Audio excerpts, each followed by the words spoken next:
Break के बाद स्वागत है आप सभी का सी न्यूज भारत में। मध्य प्रदेश के ग्वालियर चंबल संभाग को आज सूबे के मुख्यमंत्री डॉक्टर मोहन यादव ने 1202 करोड़ रुपए की सौगात दी है। इस दौरान मुख्यमंत्री ने युवा संवाद के मंच पर आते ही कहा, ग्वालियर चंबल की अदा निराली है, यहाँ दोस्ती करो तो जीवन भर के लिए और ठन गई तो भगवान भी नहीं बचा सकता। दरअसल ग्वालियर में मुख्यमंत्री डॉक्टर मोहन यादव ने ग्वालियर के अटल सभागार में युवा संवाद कार्यक्रम पहुंचे थे। इस दौरान सीएम ने विकास कार्यों का लोकार्पण, भूमि पूजन किया है। साथ ही 2050 तक के लिए ग्वालियर के वाटर प्रोजेक्ट की सौगात दी है। जी हां, आपको बता दें कि ये प्रोजेक्ट 450 करोड़ रुपए की चंबल वाटर प्रोजेक्ट का है। साथ ही सेवा मित्र ऐप का शुभारंभ किया है, जिसे नगर निगम ने बनाया है। इसके साथ ही उन्होंने कहा कि पीएम ने आज एमपी को सबसे बड़ी सौगात केन बेतवा लिंक योजना की मंजूरी दी है। नदी जोड़ो अभियान के तहत बड़ी योजना है। ग्वालियर चंबल को 2 बड़ी योजनाओं का लाभ मिलेगा। केन बेतवा लिंक के साथ पार्वती काली सिंध चंबल योजना भी मिली है। 1 लाख करोड़ की केन बेतवा लिंक योजना पूरी होगी। 8.5 लाख लोगों को इससे फायदा मिलेगा। लेकिन जोरदार नाम बता दो, तुमने बहुत अच्छा उत्तर देने का प्रयास किया। मैं साइंस कॉलेज की छात्रा हूँ, बीएससी थर्ड ईयर। बहुत अच्छा, बहुत अच्छी मेरा भाई बहुत बहुत बताएगा। चंद्रमा की उत्पत्ति ज्यादा कठिन हो गया क्या? चलो मैं ही बता देता हूँ। जब पृथ्वी हमारी अपनी आग के गोले से धीरे धीरे ठंडी हुई और ठंडी होने के बाद नीचे भूगर्भीय चट्टानें वगैरह बन गई और धूल वूल पर्याप्त जम गई, उसके बाद एक दिन उल्कापात होता, ऊपर से कोई दूसरे ग्रह का पिंड गिरता है और पिंड से जैसे ही पृथ्वी की टक्कर होती तो एक धूल का गुबार ऊपर उठता है और धूल का गुबार पहले तो लंबा रहता है 8-15 दिन, लेकिन फिर एक चुंबकीय जो गुरुत्वाकर्षण की अपनी कक्षा है पृथ्वी की, उस कक्षा के आधार पर वो अपनी पृथ्वी से दूर नहीं जा पाता और आखिरकार 1 महीने में ही वो गोल आकार बन जाता है। वो अपनी पृथ्वी के चारों ओर चक्कर लगाने लग जाता है। इस प्रकार से चंद्रमा की हमारे अपने पृथ्वी से उत्पत्ति हुई है। बहन का बात का उत्तर सही है, मैंने पहले का जोड़ने का प्रयास किया। अरे बात समझ में आई तो कम से कम समर्थन तो कर लो।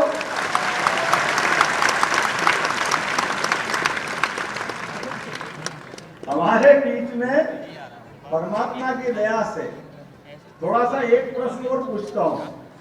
कोई ने कहा कि मैं ग्रह नक्षत्र पे विश्वास नहीं करता, तो सरल उदाहरण से ग्रहों पे विश्वास, यहां जितने बैठे कोई ऐसा है कि जो ग्रह को नहीं मानता, तो वो कोई हाथ खड़ा करके बताए कि मैं ग्रहों का असर नहीं मानता हूं, ग्रहों की मेरे जीवन में कोई रोल नहीं।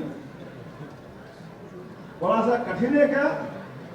उल्टा बोल देता हूं, ग्रहों का अपने जीवन पे क्या असर आता है ये खगोलीय घटना से जोड़ के नहीं बता रहा हूं, सीधे सीधे हमारे भी फिजिक्स से जोड़ रहा हूं।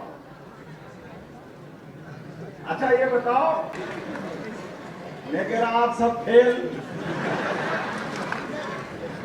अरे घड़ी का सिद्धांत कैसे चलता है ये बता दो। चलो हैं? क्या हुआ? अरे सुई से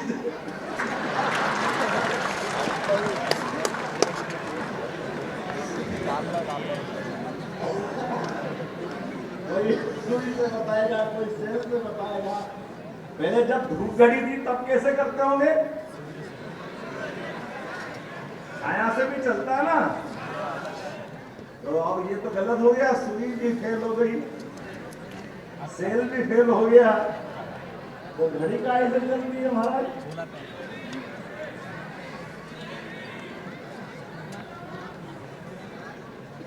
ये देखो, ये बात किनारे आई हमारे लिए एक बात आप ध्यान देना, इस चराचर जगत में, ब्रह्मांड में कोई स्थिर नहीं है।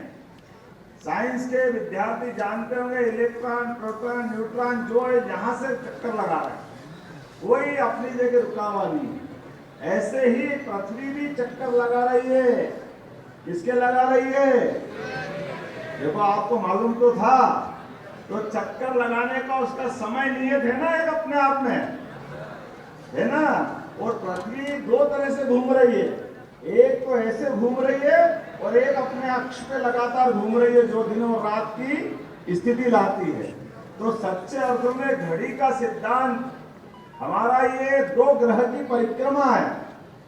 तो हमारे में से कोई भी अगर ये कहे कि मैं ग्रह को नहीं मानता, तो घड़ी निकाल के फेंक दे भाई। घड़ी के बिना कोई कैसे कैलकुलेशन कर सकता है। तो मेरी बात समझ में आई है तो कुछ मेरे को लग जाएगा कि हाँ बात समझ में आई है।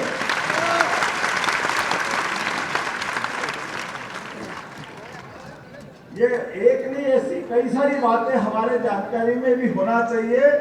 लेकिन आज जब ये हम अपनी रचना देख के आएंगे, क्या बोलते भूगर्भीय रचना के लिए हमारा इतना सुंदर संग्रहालय बना हुआ है। ये हमारे बीच में साधु संतों को 108 और 1008 की डिग्री मिलती है। कोई बताएगा कि 108 की डिग्री क्यों मिलती है? साधु संत अपने नाम के आगे 108 हाथ खड़े करके बताओ, बैठे बैठे मत बताओ, तो खुल जाएगी तुम्हारी।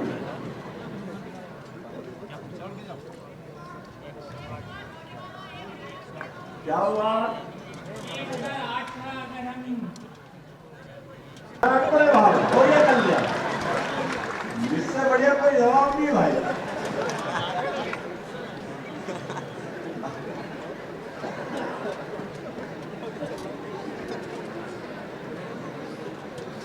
अच्छा ये बताओ,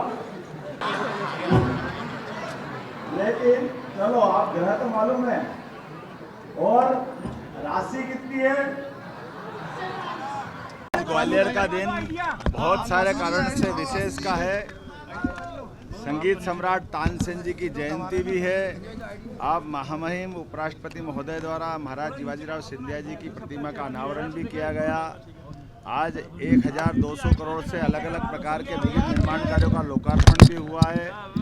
युवा संवाद के माध्यम से युवा मित्रों से चर्चा भी हुई है। साथ ही साथ अभी एक वर्ल्ड रिकॉर्ड बनने वाला, जहां संगीत सम्राट तानसेन की नगरी में विभिन्न प्राचीन से प्राचीन वाद्य यंत्रों को बजा करके उसकी अद्भुत प्रस्तुति होगी। इस अवसर पर महामहिम श्रीमान मंगूभाई पटेल साहब भी हमारे बीच थे। हमारे केंद्रीय संचार मंत्री श्रीमान ज्योतिराज सिंधिया जी हमारे साथ इस कार्यक्रम में रहे। हमारे माननीय नगर विधानसभा के अध्यक्ष श्रीमान नरेंद्र सिंह जी तोमर, पूर्व भारत सरकार के मंत्री, वो पूरे समय हमारे साथ रहे। सांसद माननीय भारत सिंह जी कुशवाहा, सभी विधायक, प्रभारी मंत्री तुलसी सिलावट जी, राकेश शुक्ला जी, माननीय इंदर सिंह परमार जी, उच्च शिक्षा मंत्री, सभी मित्रों के साथ आज विविध कार्यक्रमों में शामिल होने का मौका मिला है। ग्वालियर हमेशा विरासत से विकास की ओर जाती रही है। ऐसे में जब हमारा 1 साल का ये 15 दिन का पखवाड़ा चल रहा है, मुझे संतोष है ग्वालियर ने अपनी गरिमा के हिसाब से विविध कार्यक्रमों की रचना रखी है। मेरी अपनी ओर से समूचे कार्यक्रम की सबको बधाई। धन्यवाद। ग्वालियर से सी न्यूज़ संवाददाता शिवम सिंह चौहान की रिपोर्ट। इस खास रिपोर्ट में बस इतना ही। वक्त एक छोटे से ब्रेक का। ब्रेक के उस पार हम आपको और भी तमाम बड़ी खबरों से करवाएंगे रूबरू।